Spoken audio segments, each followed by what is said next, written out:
agora teve uma evolução do caso. É um caso que estava, vamos dizer, estagnado. Não sei se por conta de época de eleição deu essa reviravolta toda. No caso envolvendo deputado, eles estavam em exercício da função? No Não. caso, Eles estavam como vereador e um conselheiro do Tribunal de Contas. Isso influencia alguma coisa no caso? Em questão do processo, onde vai correr e tal? Cara, deveria influenciar. Ninguém deveria estar sendo julgado pelo Supremo. O caso Marielle hoje, ele tá no Supremo Tribunal. Ele tá no Supremo Tribunal Federal, mas ele não deveria estar lá. Por que tá no Supremo Tribunal? Tá, vamos lá.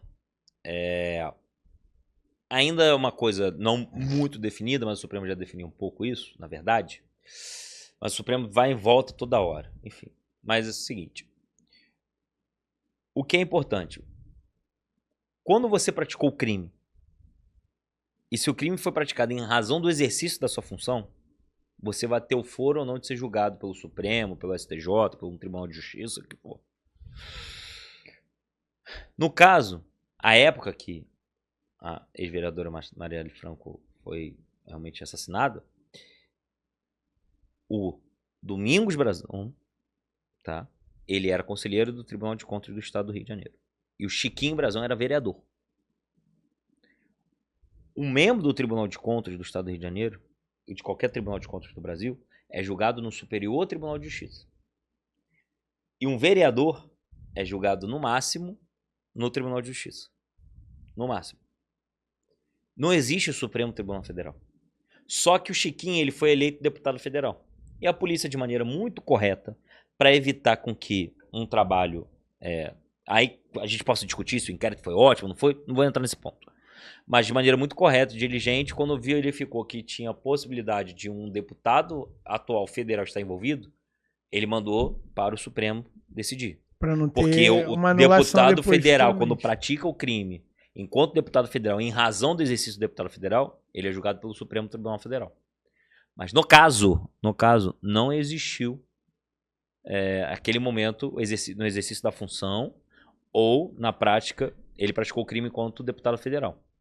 Então, assim, para mim não deveria estar no Supremo. No máximo, deveria estar no Superior Tribunal de Justiça, porque o Domingos Brazão era conselheiro do Tribunal de Contas. A gente poderia discutir, ele praticou o crime por conta do exercício do cargo de conselheiro do Tribunal de Contas? Não praticou. Então, talvez deveria estar até na primeira instância para julgar. O foro privilegiado, para mim, tinha que acabar. Então, assim, toda a autoridade tinha que ser julgada por juiz de primeira instância. Não é porque você é deputado, senador, conselheiro, você tem que ter um benefício. Então, assim, para mim, crimes comuns mesmo, você deveria ser julgado por um juiz de primeira instância. Porque a gente não pode esquecer que um juiz, ele é vitalício, ou seja, assim que ele passa no concurso, fica 2 anos, ele só pode perder o cargo por sentença judicial e transitado em julgado. E o que leva um juiz a perder o cargo? Corrupção. A gente teve alguns juízes que foram corruptos, A venda venderam de sentença, foram punidos depois de uma ação e perderam o cargo. Claro que administrativamente eles são só punidos com uma aposentadoria. Que absurdo. Mas um juiz ele não pode ser removido só porque está julgando algum caso. Pra você entender, ele tem a tal da inamovibilidade. Então, assim, os juízes têm várias garantias desde a primeira instância que fazem eles não cederem quando estiverem diante de um caso. Claro que existe, eu não estou negando que não existe. Mas, em tese, o sistema é estruturado para que um juiz de primeira instância ele julgue qualquer caso envolvendo qualquer tipo de pessoa.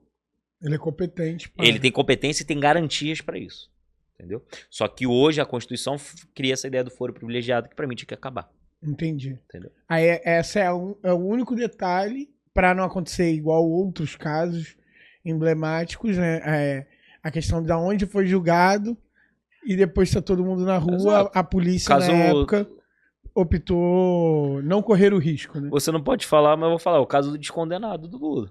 Foi isso. Falaram, o Supremo bateu o martelo falando várias vezes que a competência era do Sérgio Moro, ainda que eu não concordasse naquele momento, porque era como se a competência de Curitiba fosse universal, tá?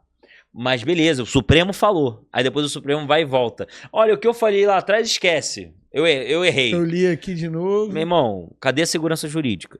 Então, assim, volto a dizer, sou totalmente a favor da Lava Jato.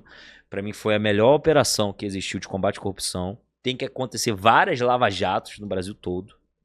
E de novo acontecer no governo federal. Várias lava-jatos. Mas o ponto é, No caso ali, o Supremo que errou completamente. Não era para acontecer o que aconteceu.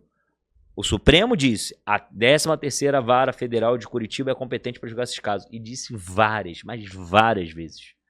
E aí depois eles falaram, o que a gente falou, não, deixa pra lá. Cara, e eu lembro, eu tava em Brasília na época, que o condenado foi solto.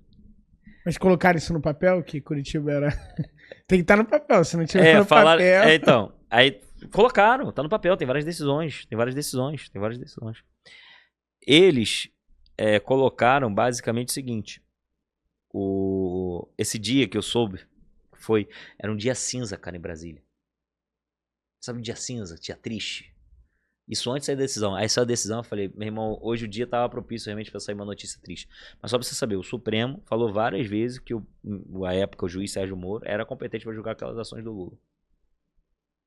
Enfim. E deu no que deu. E deu no que deu. Mas, sim, Alguém acabar com articulou. o foro privilegiado é acabar com essa discussão.